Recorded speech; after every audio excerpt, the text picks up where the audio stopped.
अब देखिए आपके पास यहाँ पर जो इलेक्ट्रोकेमिकल कंडक्टेंस रिलेटेड क्वेश्चंस कैसे आते हैं, बिल्कुल इजी है। इंपॉर्टेंट डाटा को मैंने आपके पास मार्क रखा है। आपको एक चीज का ध्यान देना बेटा, आपको पहले गिवन लिखना है, फार्मूले लिखने हैं, क्वेश्चन खत्म है, बस इतने इजी क्वेश्चन है। देखिएगा अभी प्रूव करते हैं इसी चीज को फटाफट से। पहला क्वेश्चन है, आपको कंसंट्रेशन गिवन है, रेजिस्टेंस, एक बार स्टेटमेंट देख लीजिए please. Resistance of a 0.01 molar initial solution at full temperature is 200 ohms. Cell constant is unity. Calculate the molar conductivity. तो क्या क्या गिवन है आपके पास? सबसे पहले कंसंट्रेशन गिवन है 0.01 molar, cell constant that is G star जो क्या होता है आपके पास L/A, वो कितना गिवन है आपके पास 1 यूनिट, यूनिटी है, एक है। और आपके पास रेजिस्टेंस गिवन है, कितना है भाई आपके पास 200 ओम्स। क्या निकालना है आपको? कापा। कापा का फार्मूला क्या होता है आपको ऑलरेडी पता है, G इंटू में जी स्टार। अब आपके पास G कहां से आएगा? अरे रेजिस्टेंस से गिवन में आपने लिख दिया, रेजिस्टेंस क्या होता है आपके पास 1/G, तो G क्या हो जाएगा बेटा 1/R, that is 1/200 ohms. Calculation ना करके कहीं इसको कैलकुलेट करो, गड़बड़ बनेगी, तो लास्ट तक के कैलकुलेशन बचाए। अब कापा क्या हो जाएगा G इंटू में G star, and that is equals to G तो आपके पास है 1/200 इंटू में जी स्टार, कितना हो जाएगा आपके पास 1। आ गया जी। अब निकालना क्या था? Molar conductivity that is equals to lambda M, उसका फार्मूला 1000 इंटू में कापा बाई में एम।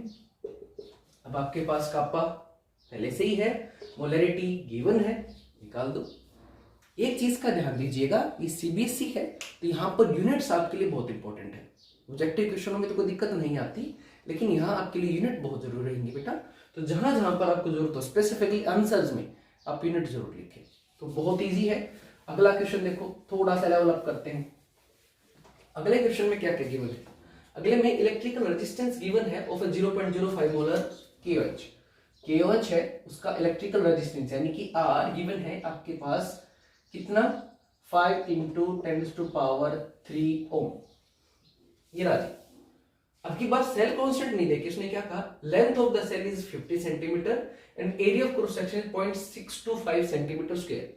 तो की बार डायरेक्ट नहीं दिया आपके पास सेल कांस्टेंट जी स्टार, बल्कि क्या दे दिया? उसके लेंथ और एरिया ऑफ क्रॉस सेक्शन।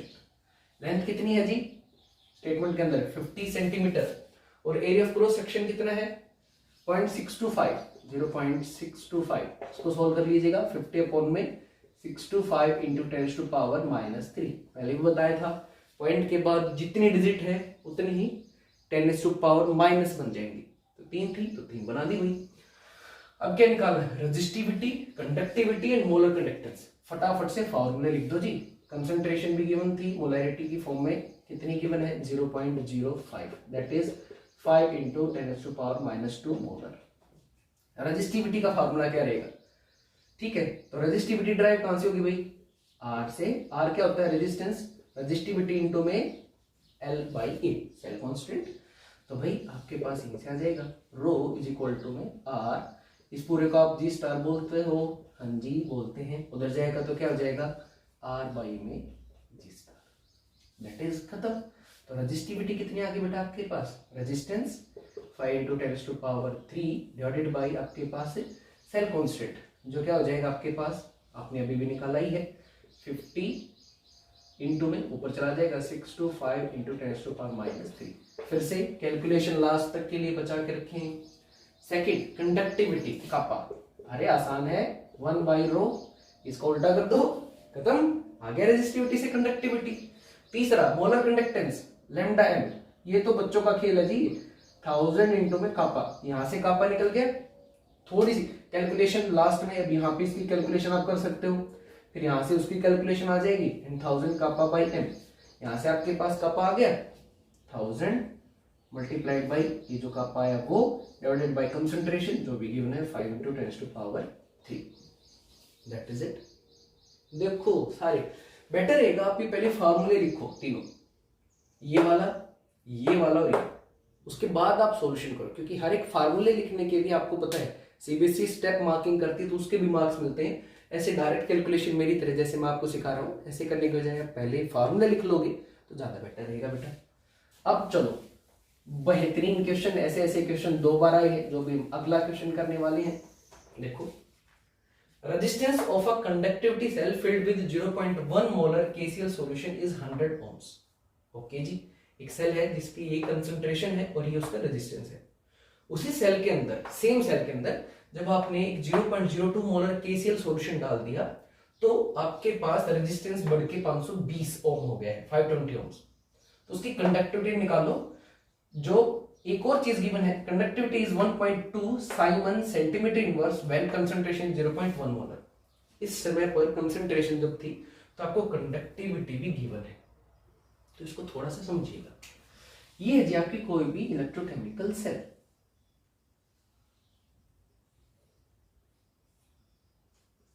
ठीक है, इसको जोड़ रखा आपने, सेटअप बना रखा है। अब मेरे को सिर्फ एक ही चीज बताओ, पहले इसके अंदर सॉल्यूशन था 0.1 मोलर, इसका कुछ रेजिस्टेंस था, बिल्कुल था। फिर आपने क्या किया, तो 0.1 मोलर को यहां से कहीं से निकाल के, वो आउटलेट होगा आपके पास पक्का श्योर, उसकी जगह पे आपने वो सॉल्यूशन डाल दिया। कौन सी कंसंट्रेशन का? हाँ जी, 0.02 मोलर का। रेजिस्टेंस पे फर्क पड़ गया। लेकिन मेरा क्वेश्चन है, ये पंगे के दौरान जब आप कर रहे थे तो क्या ये सेल की लेंथ L, इस पे कुछ फर्क आया? क्या इस सेल का ये area of cross section A, क्या इस पे कुछ फर्क आया? नहीं। सॉल्यूशन चेंज करने की वजह से उसके रेजिस्टेंस पे, रेजिस्टिविटी पे, कंडक्टेंस पे, कंडक्टिविटी पे, इन चीजों पे फर्क पड़ेगा, लेकिन आपके पास सेल कांस्टेंट सेम रहेगा। यही चीज वो आपसे पूछ रहे हैं बस। सीबीएसई की ये है सबसे डिफिकल्ट क्वेश्चन जो सीबीएसई पूछना चाहता है। बात खत्म। तो देखो जी, पहले वाली सेल के अंदर रेजिस्टेंस गिवन था 100 ohms, कंसंट्रेशन गिवन थी, मोलैरिटी M1 बोल देते हैं इसको, 0.1 मोलर। और क्या गिवन था जी, इसकी कंडक्टिविटी कापा कितनी थी, 1.29 साइमन सेंटीमीटर इनवर्स। ठीक है, और क्या पूछ रखा है, अब जब M2 आपके पास हो गई है 0.02 मोलर, तो पूछ रहा है कि भाई इसकी कंडक्टिविटी क्या होगी, प्रोवाइडेड रेजिस्टेंस अब हो गया है 520 ohms। लो जी, खत्म करते हैं क्वेश्चन। तो ये चीज आपके दिमाग में है कि ऐसे सेल के अंदर आपके पास क्या सेम रहेगा, सेल कांस्टेंट। तो पहली वाली के अंदर आपको कंडक्टेंस चाहिए कापा, जो किसके इक्वल होगा, G इंटू में G स्टार रहेगा जी, बिल्कुल रहेगा। अब यहां पर आपके पास क्या निकालना, आपको कापा, जो किसके इक्वल होगा, G। G की वैल्यू क्या है जी आपके पास, देखना, कंडक्टेंस है अपोजिट ऑफ रेजिस्टेंस। अरे ये होता है ना, बिल्कुल, तो उठा के पुट करो, 1/100 इंटू में G स्टार, इसको G स्टार ही मान लेते हैं। कापा की वैल्यू गिवन थी, एग्जैक्टली गिवन थी, कितनी, 1.29। तो यहां से आपके पास क्या जाएगा, G स्टार 100 इंटू 1.29। चाहो तो सोल्व कर लो, चाहो तो सोल्व नहीं करना, क्योंकि ये इजी कैलकुलेशन है, 129 हो जाएगा। उसके बाद अब आगे चलते हैं, सेल नंबर 2 के अंदर आते हैं। वहां पर आपको क्या निकालना है, कंडक्टिविटी, जो किसके इक्वल होगा, G इंटू में G स्टार। क्या अब आपके पास G है, बिल्कुल है, रेजिस्टेंस से आ जाएगा फिर से, हाँ जी बिल्कुल आ गया, 520 मल्टीप्लाइड बाई G स्टार, अब ये भी निकाला है, 100 इंटू 1.29। लो जी, आ गए। तो सिर्फ एक सिंपल सा कंसेप्ट यूज किया कि भाई एक सेल के अंदर आपसे G स्टार निकलवा लिया, और वो दूसरी सेल के अंदर बिना बताए, ये बता तो दिया उसने इनडायरेक्टली, सेल सेम है, उसी को उठा के उन्होंने यूज कर लिया।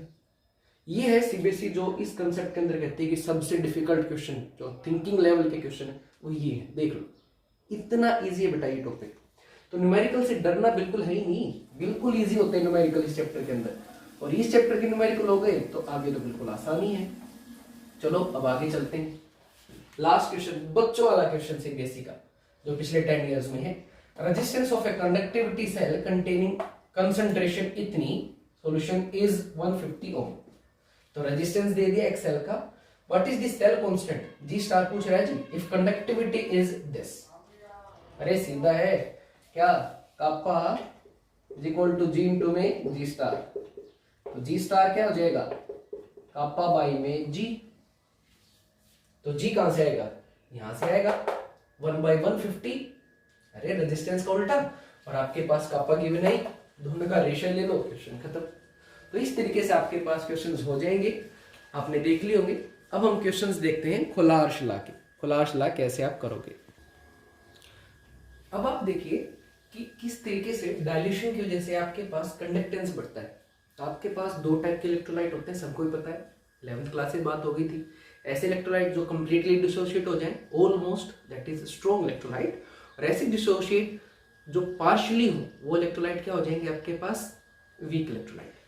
पार्शियली मतलब 40%, 50%, 60%, इवन 80% वाले को भी आप वीक इलेक्ट्रोलाइट बोलते हैं। तो आपके पास यहीं से दो टाइप के इलेक्ट्रोलाइट की आपका काम है इस चैप्टर में ये पता करना कि मैक्सिमम कितना ज्यादा वो कंडक्ट कर सकते हैं, सॉल्यूशन के अंदर उनकी कंडक्टिविटी मैक्सिमम कितनी हो सकती है। तो इसको पता करने के लिए आपके पास सिंपल सा एक लॉ है, देखते हैं।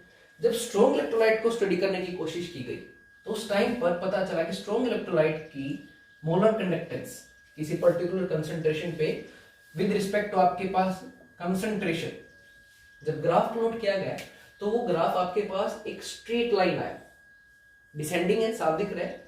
तो ये जो स्ट्रेट लाइन आया, पता चला कि इसकी जो आंसर है, जो कि इसने 3 साइंटिस्टों ने दी थी, डीबाई, हक्कर और ओनसेगर, उन्होंने बताया कि किसी भी कंसंट्रेशन पर आपके पास जो मोलर कंडक्टेंस होगा वो लैम्डा इनफिनिटी मैक्सिमम कंडक्टेंस या maximum molar conductance at infinite dilution minus a, एक कांस्टेंट है, √c के बराबर रहेगा। तो वो एक स्ट्रेट लाइन आई, स्ट्रेट लाइन से जब आपने स्ट्रेट लाइन को एक्स्ट्रापोलेट किया पीछे की तरफ, तो आपके पास जहां पर ये ग्राफ को कट करेगा, इंटरसेक्ट करेगा, वही वैल्यू आपके पास क्या हो जाएगी, उसकी मैक्सिमम आपके पास कंडक्टेंस, मैक्सिमम मोलर कंडक्टेंस। ठीक है, अब साइंटिस्ट सोचो चलो वीक के लिए भी पता करते हैं। जब वीक के लिए पता किया तो अब की बार कर्व आपके पास अलग ही आया। अब आप इसको जितना एक्स्ट्रापोलेट करोगे ये इन्फिनिटी की तरफ उतना ही आपके पास जाता चला जाएगा, इसकी तो वैल्यू आएगी नहीं। तो जब वीक इलेक्ट्रोलाइट के लिए मैक्सिमम मोलर कंडक्टेंस पता करने की बारी आई तो उस पे ये ग्राफिकल मेथड जो है आपके पास फेल हो गया था, और उसके लिए फिर एक लॉ आया, दैट इज कोलार्श लॉ, जहां से आपके पास प्रीवियस ईयर्स में कई सारे क्वेश्चंस आए। तो आपके पास कोलार्श लॉ से पहले यही ग्राफ प्रीवियस ईयर में पूछा गया है, और जिसमें पूछा गया था बताओ स्ट्रॉन्ग इलेक्ट्रोलाइट का कंडक्टेंस कौन सा है, वीक का कौन सा है। ध्यान दीजिएगा, स्ट्रॉन्ग इलेक्ट्रोलाइट जो डी बाई हैकेल-ओनसेगर इक्वेशन, ये डी बाई हैकेल-ओनसेगर इक्वेशन है जी, डी बाई हैकेल-ओनसेगर, वो ये स्ट्रेट लाइन थी, डिसेंडिंग कर्व था, और जो वीक इलेक्ट्रोलाइट था उसके लिए एक हाइपर पैराबोलिक कर्व आएगा। अब लॉ की बात करते हैं, कंसाइज रिवीजन है तो उसने कहा कि भाई किसी भी वीक इलेक्ट्रोलाइट की conductivity of a weak electrolyte at infinite dilution is always the sum of the ionic conductivities. ये क्या है, सम है ionic conductivities each multiplied by their stoichiometric coefficient. तो डेफिनेशन में कीवर्ड क्या है, वीक इलेक्ट्रोलाइट की सम है किसकी, आयनिक कंडक्टिविटी, जिसको आप डिनोट करते हो कैटायंस की कंडक्टिविटी और एनाइन की कंडक्टिविटी से, और हर एक को मल्टीप्लाई किससे करना है, स्टोइकियोमेट्रिक कोएफिशिएंट से। चलो अब आगे चलते हैं। जैसे मान लो आपके पास एसिटिक एसिड, बोर्ड का फेवरेट है जी क्वेश्चनों के लिए, वो दे दिया और इस केस में पूछ ले बताओ इसकी आपके पास molar conductance at infinite dilution कितनी होगी। तो भाई इसके अंदर जो कैटायंस है प्लस जो एनायंस है उनका सम, तो भाई lambda CH3CO negative ionic conductivity multiplied by stoichiometric coefficient एक ही है जी, प्लस H पॉजिटिव एक ही है। लेकिन आगे थोड़ा सा और प्रैक्टिस देखते हैं। मान लो आपको A to B दे दिया जाए, तो यहाँ तो फार्मूले में साफ दिख रहा है, A कितने हैं, जो भी इसका सब्सक्रिप्ट नंबर है, A 2 है और B कितना है 1। तो sum of ionic conductivities, ionic conductive किसकी, A पॉजिटिव की और B नेगेटिव की, ये लीजिए sum of ionic conductivity of A positive and B negative. Charges को अभी भूल जाओ सेकंड के लिए, each multiply by the stoichiometric coefficient. इसका कोएफिशिएंट क्या है, जो इसकी सब्सक्रिप्ट है 2 से मल्टीप्लाई कर दी। ऐसे ही A to B 3 की करना हो तो A कितने हैं 2, कर दो जी मल्टीप्लाई, B कितने हैं 3, कर दो जी मल्टीप्लाई। ठीक है जी, तो यहां से आपको पता चल गया कि लो होगा क्या। तो सीधी सी बात है भाई, जितने भी कैटायंस एनायंस हैं उन सब के सम, ठीक है, जो क्वेश्चन में गिवन होंगे, याद कुछ नहीं करना है, multiply by the stoichiometric coefficient. कौन से होंगे? जो भी इनके नंबर्स हैं, जो भी इनके नंबर्स हैं उनसे उसको मल्टीप्लाई कर दो। अब रहेगा जी चार्ज वाला हिस्सा, वो तो आपको बहुत अच्छे से आता है, कंफ्यूज मत होना। 9th क्लास में आपने पढ़ा था क्रिस क्रॉस मेथड। जैसे A to B 3 है, आपको पता चल गया इसमें 2A और 3B है, लेकिन A का चार्ज कितना है? तो आप करते थे ना जी, ये जो A है, A का चार्ज कितना होगा? 3, B का चार्ज कितना होगा? 2। इनको क्रिस क्रॉस करो तो ही फार्मूला बनता था आपके पास। अरे बनाया नहीं था क्या? जैसे CaCl2 का बनाना था तो आप क्या करते थे? आप कैल्शियम की वैलेंसी 2, क्लोरीन की वैलेंसी 1, ऐसे मल्टीप्लाई करते थे। इसकी वैलेंसी 1 है, वही इसका चार्ज है, इसकी वैलेंसी 2 है, वही इसका चार्ज है, तो क्या बन जाता था? CaCl2। तो सेम यही है, A to B 3 कैसे बनेगा आपके पास? भाई ये जो है पीछे वाला, ये इसकी चार्ज या वैलेंसी है, और ये जो है ये B की वैलेंसी है, तो चार्ज भी बन जाएगा। फिर भी अगर आपको कंफ्यूजन हो बोर्ड के अंदर, तो भाई ये जरूरी है ये गलत ना हो, ये गलत हो गया तो क्वेश्चन गड़बड़ हो जाएगा।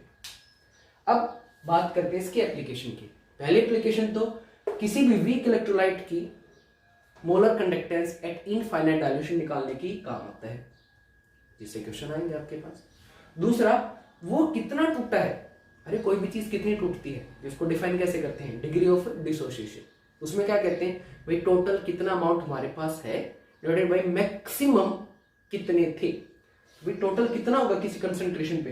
लैम्डा mc, सी मतलब किसी कंसंट्रेशन पे कितनी आपके पास मोलर कंडक्टेंस है, divided by maximum molar conductance, जो क्या होती है? लैम्डा m इनफिनिटी या लैम्डा m नॉट। ऐसे ही डिसोसिएशन कांस्टेंट के अल्फा क्या रहेगा आपके पास? भाई आपके पास एक सिंपल सा एग्जांपल लेके समझा रखा है, जिससे आपके पास ये वैल्यू आएगी इस तरीके से। एक बार देख भी लो, जैसे डिसोशिएट किया आपने एसिटिक एसिड को, तो एसिटेट आयन प्लस में H पॉजिटिव, इसकी कंसंट्रेशन स्टार्टिंग में C थी, तो ये भाई साहब तो बने ही नहीं थे। जब आपके पास रिएक्शन शुरू हुई तो ये टूटा कितना? C माइनस सी अल्फा, तो भी की तरह बनेगा C alpha and C alpha. यहाँ से आपके पास क्वेश्चन बन जाएगा, भाई इक्विलिब्रियम है तो equilibrium constant, concentration multiply by coefficient C alpha raise to power 1, C alpha raise to power 1, तो C स्क्वायर अल्फा स्क्वायर हो गया divided by C minus C alpha. भाई C कॉमन निकाल लिया, C से C कट गया, क्या बच गया आपके पास? C alpha square by 1 minus alpha. 1 minus alpha का क्यों उड़ा दिया? भाई वीक इलेक्ट्रोलाइट है, अल्फा क्या है? डिग्री ऑफ डिसोसिएशन काफी कम रहेगी, एक का मतलब तो 100% है, ये तो बहुत थोड़ी रहेगी, ऐसे तो बहुत थोड़ी है, तो अल्फा आपके पास एक के मुकाबले काफी कम रहेगा, तो 1 minus alpha is nearly equal to 1, तो ये क्या हो जाएगा? C अल्फा स्क्वायर अपॉन में 1, तो यहाँ से आपके पास के अल्फा आ जाएगा। फिर भी आपके पास एक ही साल क्वेश्चन आया, वो भी इसी से आया है, तो आप याद रखोगे के alpha is equal to C alpha square. Alpha ऊपर से निकल ही जाएगा आपके पास, C आपको क्वेश्चन में गिवन ही होगा, तो आराम से आपके पास ये क्वेश्चंस हो जाएंगे। तो आपको अगर ज़रूरत है तो प्लीज़ जो इंपॉर्टेंट 2-3 फार्मूले हैं उनका स्क्रीनशॉट ले सकते हैं। खुलाशला के क्वेश्चन देखिए भाई, बहुत ही आसान क्वेश्चन है खुलाशला के। जैसे पहले वाले क्वेश्चन को देखते हैं, ये क्वेश्चन आपके पास 4 बार रिपीट हुआ है, ऐसे थोड़ा बहुत चेंज करके, लेकिन क्वेश्चंस के डाटा ऑलमोस्ट सेम है। क्या दे रखा है? कैलकुलेट डिग्री ऑफ डिसोसिएशन, मतलब जी अल्फा निकालनी है आपको of acetic acid if its molar conductivity given है lambda m 39.05 siemens centimetre inverse mole inverse, ये यूनिट सेम ही रहेगी सभी में। Provided ionic conductivity of acetate and ionic conductivity of H positive is this and this, तो भाई आराम से आ जाएगा। क्या निकालना है आपको? सीधा अल्फा। अल्फा के लिए आपको क्या चाहिए भाई? लैम्डा mc क्या है भाई आपके पास? 39.05, और लैम्डा m इंफिनिटी क्या है भाई? निकाल लेंगे lambda ionic conductivity of cation and ionic conductivity of anion, जो आपके पास कितनी हो जाएगी? 40.9 प्लस 349.68, सोल्व करके निकल जाएगा आराम से शांति से। तो अब आपके पास अल्फा क्या होगा? लैम्डा mc अपॉन में लैम्डा m इंफिनिटी, ये डिवाइडेड बाय ये वाली वैल्यू। आसान था, बिल्कुल आसान था जी। अगला वाला क्वेश्चन देखिए, अगला तो और भी आसान है। Conductivity of 0.01 molar acetic acid is इतना। भाई कंडक्टिविटी गिवन है kappa 4 × 10⁻⁵ units. Calculate dissociation constant, अब की बार आपको क्या निकालना है, dissociation constant KH of acetic acid provided lambda m is 390 units. भाई आपके पास लैम्डा m जो है वो कितना है 390, लैम्डा इनफिनिटी है जी, lambda infinity is 390 units. KH निकालना है आपको। लो जी, ये सीबीएसई का, जो सीबीएसई के हिसाब से मेरे ख्याल से सबसे ज्यादा सोचने वाला क्वेश्चन है, तो बहुत आसान है भाई। आपको क्या चाहिए, KH। KH क्या होगा आपके पास एसिटिक एसिड के लिए, अभी निकाल के लेके आए थे, क्या C अल्फा स्क्वायर। तो C तो है अपने पास, C तो है जी अपने पास, ये 0.01 मोलर। तो अगर अल्फा आ जाता तो क्वेश्चन खत्म था, अल्फा निकालते हैं। अल्फा क्या होता है, लैम्डा MC अपॉन में lambda M infinity. Lambda M infinity भी है, ये रहा 390 यूनिट्स। तो अगर लैम्डा MC आ जाए तो काम पूरा हो जाएगा। तो भाई देखो हमें चाहिए अल्फा, अल्फा आएगी लैम्डा MC आने के बाद। और लैम्डा MC कैसे आता है, अरे पिछले क्वेश्चन इसी के तो थे, 1000 इंटू कापा बाई में मोलैरिटी। कापा की वैल्यू गिवन है 1000 इंटू में कापा 4 इंटू 10⁻⁵ डिवाइडेड बाई में कंसंट्रेशन कितनी है 10⁻⁻2। तो यहां से आपके पास क्या आ गया, लैम्डा MC। जो भी वैल्यू आएगी उठा के यहां पुट कर दो, बहुत आसान सी वैल्यू आएगी, ऊपर जाएगी तो वैल्यू आपके पास हो जाएंगे 3 माइनस का, और 3 से ये 3 कट जाएगा, तो आपके पास वैल्यू अप्रोक्सीमेट आएगी 4। कैलकुलेट कर लीजिएगा जी प्लीज। 4 बाई में 390, यहां से क्या आ गया आपके पास अल्फा, और अल्फा को किससे मल्टीप्लाई कर दोगे 4 इंटू 10 सॉरी कंसंट्रेशन कितनी है 0.01। बताओ क्या दिक्कत आई, प्रॉब्लम ही नहीं है किसी टाइप की भी। तो इस तरीके से आपके पास एक क्वेश्चन हो जाएगा। फार्मूले जरूर लिखोगे, फार्मूले जरूर लिखने हैं। तीसरा क्वेश्चन ये बच्चों वाला है भाई, कंसंट्रेशन गिवन है 0.2 molar of KCl, conductivity kappa given है, calculate lambda M infinity and degree of dissociation alpha. Ionic conductivity given है, तो आयनिक कंडक्टिविटी को सम कर लो, क्योंकि KCl में K पॉजिटिव Cl नेगेटिव ही है। सम करते ही क्या आ जाएगा, एग्जैक्टली लैम्डा M इंफिनिटी।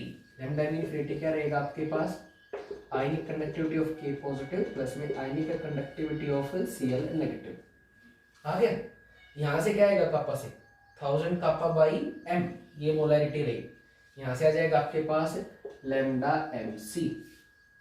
आ गया, लैम्डा MC को डिवाइड कर दोगे लैम्डा M में इंफिनिटी, फार्मूला पिछले पेज पे ही तो था, तो आपके पास क्या जाएगा अल्फा। बिल्कुल आसान बच्चों वाले क्वेश्चन है जी। और सबसे लास्ट में the value of lambda M infinity given है इतनी, अरे वाह ये क्वेश्चन थोड़ा सा अच्छा है भाई। लैम्डा M इंफिनिटी डायरेक्ट दे दी, किसके इक्वल है 858 यूनिट्स, किसके लिए Al2SO4 होल थ्राइस। डायरेक्ट होलार्स लॉ याद करवा रहा है भाई आपसे, और उसमें आयनिक मोबिलिटी या आयनिक कंडक्टेंस दे दिया जी सल्फेट का, कितना 160। ये रहा, क्या पूछ लिया आयनिक कंडक्टेंस किसका, एल्यूमिनियम का। तो जी लैम्डा M इंफिनिटी होलार्स लॉ के हिसाब से क्या होगा, सम ऑफ कैटायंस, कैटायंस क्या है Al3 positive plus sum of anions की आयनिक कंडक्टिविटी, एनायन क्या है SO42 negative, each multiply by the stoichiometric coefficient. इसका कोफिशिएंट 2, इसका कोफिशिएंट 3, हो गया बस। तो ये वैल्यू है 858, 2 इंटू लैम्डा Al3 पॉजिटिव, ये तो पता करना ही आपको, प्लस 3 इंटू ये गिवन है ये 160, तो ये जाएगा 858 minus 480 divided by 2 is equal to lambda Al3 positive. ये 2 कहां से समझ में आता होगा ना, ये यहाँ पे वैल्यू आ जाएगी, अब ये 2 से मल्टीप्लाइड था तो नीचे 2 डिवाइड हो जाएगा। बिल्कुल आसान सा क्वेश्चन था, ऐसे क्वेश्चन आएंगे खुलास लॉ में। अब जल्दी से लास्ट टॉपिक और देख लेते हैं, इफेक्ट ऑफ डाइल्यूशन। जब आप इफेक्ट ऑफ डाइल्यूशन देखोगे, ये चीज दिमाग में आप बिठा लीजिए, डाइल्यूशन का मतलब आप वॉल्यूम बढ़ा रहे हो। अभी बात की थी आपने खुलास लॉ में, जैसे जैसे वॉल्यूम बढ़ता जाएगा आप ज्यादा पानी डालते जाओगे इलेक्ट्रोलाइट के अंदर, वो बेशक स्ट्रॉन्ग है वीक, 100% तो कोई टूटता ही नहीं है, तो और भी टूटेगा और भी टूटेगा और भी ज़्यादा आयंस बनते रहेंगे। तो वॉल्यूम बढ़ाने के साथ आयंस बढ़ते हैं। आयंस बढ़ने की वजह से और वॉल्यूम बढ़ने की वजह से आपके पास क्या फर्क पड़ेगा ये देखना है। ये चीज़ ध्यान रखिएगा, अगर डाइल्यूशन से कोई फैक्टर बढ़ रहा है तो कंसंट्रेशन और डाइल्यूशन दोनों एक दूसरे के अपोजिट होते हैं। देख लो ना, कंसंट्रेशन यानी कि molarity, number of moles of solute divided by volume of solution. तो भाई अगर वॉल्यूम बढ़ रहा है तो वॉल्यूम और कंसंट्रेशन तो इनवर्स है। तो एक चीज याद कर लो, दूसरी आपको याद रखनी पड़ेगी, ठीक है। तो अगर वॉल्यूम से कोई फैक्टर बढ़ा तो वही कंसंट्रेशन से वही फैक्टर बढ़ाने पे घटेगा। बस देख लो। तो आपके पास 3-4 चीजें हैं, एक खाली कंडक्टेंस, एक मोलर कंडक्टेंस, एक इक्विवेलेंट कंडक्टेंस और एक कंडक्टिविटी। भाई सीधी बात है, जैसे जैसे डाइल्यूशन करोगे आपके पास आयंस बढ़ेंगे, ठीक है जी। आयंस बढ़ेंगे तो ऑब्वियस सी बात है क्या होगा, आयंस बढ़ने की वजह से आपके पास हमेशा कंडक्टिंग प्रॉपर्टीज जो है वो बढ़ेगी, दैट इज कंडक्टेंस बढ़ेगा। तो आप क्या लिखोगे, what happens on conductance with dilution? With dilution degree of dissociation increases, that's why more ions and hence more conductance. Lambda molar conductance, अरे ये तो साफ है, डिवाइडेड बाय मोलैरिटी। मोलैरिटी क्या होता है, number of moles divided by volume. Volume नीचे है तो ऊपर जाएगा। अब साफ ही देखो, फ्रैक्शन में वॉल्यूम अगर मल्टीप्लाई होगा तो बस बात उसकी वैल्यू बढ़ेगी। फिर भी आप कैसे लिखोगे, with dilution as volume increases it will increase the molar conductance as the number of ions with volume both increases. खत्म। नंबर ऑफ आयंस तो बढ़ ही रहे हैं, साथ में वॉल्यूम भी बढ़ रहा है, मैथमेटिकली लिख देना आप चाहो तो। सेम इक्विवेलेंट कंडक्टेंस में अरे आयंस तो बढ़ेंगे साथ में वॉल्यूम भी बढ़ रहा है, ये भी बढ़ेगा। सबसे इंपॉर्टेंट भाई कंडक्टिविटी घटेगी, जी lambda M lambda E cube बढ़ेंगे डाइल्यूशन के साथ, कंडक्टिविटी घटेगी। कंसंट्रेशन बढ़ाने की वजह से ये तीनों घटेंगे और ये भाई साहब बढ़ेगी। वजह भाई कापा के आपके पास स्पेसिफिक कंडक्टेंस G इंटू में G स्टार, भाई ये तो बढ़ रहा है बिल्कुल, तो ये भी बढ़ना चाहिए। लेकिन ये क्या फैक्टर है G स्टार, भाई L बाई E है, दोनों को मैं L से मल्टीप्लाई करूं, L से डिवाइड, तो क्या बनेगा G इंटू में L स्क्वायर अपॉन में वॉल्यूम एरिया इंटू लेंथ। अब आपको साफ दिख रहा है भाई ये फैक्टर तो बढ़ा रहा है और ये वाला फैक्टर तो इनवर्स हो गया है जी आपके पास, वॉल्यूम तो इनवर्स में गया। तो वॉल्यूम क्या करेगा आपके पास, जो फैक्टर इनमें से ज्यादा ओवर पावर करेगा वही फैक्टर इसको डिफाइन करेगा। तो जब आप इसको लिखोगे, मैथ्स तो लिखना नहीं है, वहां तो आपको 1 मार्क में क्वेश्चन आएगा, क्या लिखोगे, विद डाइल्यूशन कंडक्टिविटी और specific conductance increases as the increase of ions, increase of conducting ions is overpowered by the increase in volume, या फिर the increase in volume overpowers the conducting ions, thus decreasing the conductivity. That's it. अब एक बहुत प्यारा question 2020 में आया था, बहुत ही अच्छा क्वेश्चन, थोड़ा सा देखिएगा। पूछ रहे कंडक्टेंस का इफेक्ट क्या होगा, कई सारे फैक्टर्स एक साथ ले लिए। पहला, एक सिल्वर की वायर है, उसको एक बार 30 डिग्री के ऊपर पुट किया, एक बार 50 डिग्री पे, क्या फर्क आएगा, किस में कंडक्टेंस ज्यादा होगा जी? ध्यान देना, 30 डिग्री पे हम कहते हैं जी टेम्परेचर बढ़ा है तो चीजें ज्यादा टूटेंगी, डिसोसिएशन ज्यादा होगी, ज्यादा आयंस होंगे। नहीं भाई, सिल्वर वायर के अंदर आपके पास डिसोसिएशन का कोई मामला ही नहीं है, वहां तो आपके पास सिर्फ मेटेलिक बॉन्ड्स हैं जिसमें कर्नल्स होंगे और आपके पास इलेक्ट्रॉन्स होंगे। जितना टेम्परेचर बढ़ाओगे कर्नल्स जो उतनी ज्यादा वाइब्रेट करेंगे तो एक दूसरे को टक्कर मारेंगे, और वो जो इलेक्ट्रॉन बेचारों को जहां से जाना था उसको ऐसे वाइब्रेटिंग कर्नल्स दिखेंगे तो उसको क्या करेंगे, एग्जैक्टली कोलाइड करेंगे, और इसी को इंटरनल रेजिस्टेंस बोलते हैं। तो जैसे जैसे टेम्परेचर बढ़ेगा मेटेलिक कंडक्टेंस वो घटता है, क्यों, because of the increasing internal resistance. इसका आंसर क्या होगा, with increase in temperature metallic conductance decreases because of increase in internal resistance, which is resulted because of vibration of kernels, KERNELS। अगला भाई दो सॉल्यूशन है, 0.1 मोलर और 1 molar CH3COH, किसकी ज्यादा रहेगी वैल्यू कंडक्टेंस की? अभी बात हुई है अभी अभी बात की है इफेक्ट ऑफ डाइल्यूशन। भाई 0.1 मोलर के अंदर वॉल्यूम ज्यादा है, डाइल्यूटेड ज्यादा है, 1 मोलर के अंदर डाइल्यूशन कम है, तो सीधी सी बात है मोर डाइल्यूटेड की ही आपके पास कंडक्टेंस ज्यादा होगी। अभी बात की है आपने, तो इसमें आंसर क्या लिखोगे? 0.1 molar will have higher conductance as more diluted solutions will have more molar conductance. खत्म। लास्ट क्वेश्चन भाई, KCl सॉल्यूशन एट 20 डिग्री और KCl सॉल्यूशन एट 50 डिग्री। पिछला था आपके पास मेटेलिक कंडक्टेंस, मेटल्स के अंदर कोई सॉल्यूशन नहीं था, आपके पास सॉल्यूशंस है। भाई सॉल्यूशन में तो सीधा है, 20 डिग्री के ऊपर डिसोसिएशन कम होगी, 50 डिग्री के ऊपर डिसोसिएशन ज्यादा होगी। More dissociation more ions in a solution more conductance. तो भाई ये दोनों एक दूसरे के अपोजिट है। यहां पर इंटरनल रेजिस्टेंस बढ़ता है, यहां पर डिसोसिएशन बढ़ती है। डिसोसिएशन बढ़ेगी तो रेजिस्टेंस बढ़ेगा। And with this electrochemistry is over. Thank you.